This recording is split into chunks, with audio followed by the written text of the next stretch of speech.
ঈদের দিন বিকালবেলা একটু ঘোরাফেরা না করলে হয়, এজন্য সুন্দর করে সেজেগুজে চলে গেলাম পুঠিয়া রাজবাড়িতে। আর এখানে এসে দেখছি বাজার থেকে এত বেশি পরিমাণে ভিড়, মনে হচ্ছে বাংলাদেশের সব মানুষই আজকে এখানে এসেছে। তো বাধ্য হয়ে নেমে গেলাম, ভেতরে আর যেতেই পারিনি। তারপরে তো শিব মন্দিরে আসলাম, এখানে একটু ভিড়টা কম ছিল। তারপর এখানে এসে দেখছি সবাইকে স্যান্ডেল জুতা খুলে ভিতরে ঢুকতে হবে। তো এখানে ঈদের দিন সবাই তো নতুন স্যান্ডেল জুতা পরে আসছে, এখন যদি এগুলো হারিয়ে যায় তাহলে দায়ভারটা কে নেবে। বাট যাই হোক, রুলস আর রুলস, এটা তো মানতেই হবে। তারপরেই তো এখানে চলে আসলাম। ওয়েদারটা অনেক বেশি সুন্দর ছিল, তবে বেশিক্ষণ এখানে থাকতে পারিনি, কারণ সন্ধ্যার সময় এটা আবার বন্ধ করে দিচ্ছিল।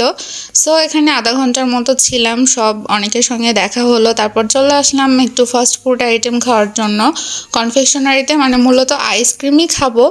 ইদানিং একটু বেশি আইসক্রিম খাচ্ছি, আসলে আমার বেবি হওয়ার পর থেকে আমি একদমই আইসক্রিম খাই না। আগে প্রচুর খেতাম, এখন অনেকটা কমিয়ে দিয়েছি।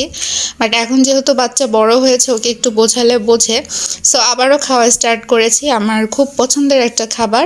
সো আপনারা ঈদে কোথায় কোথায় ঘুরলেন, কে কী করলেন, সেগুলো অবশ্যই কমেন্ট করে জানাবেন। আর সবাই ভালো থাকবেন, সুস্থ থাকবেন, আর আমাদের জন্য দোয়া করবেন। আল্লাহ হাফিজ।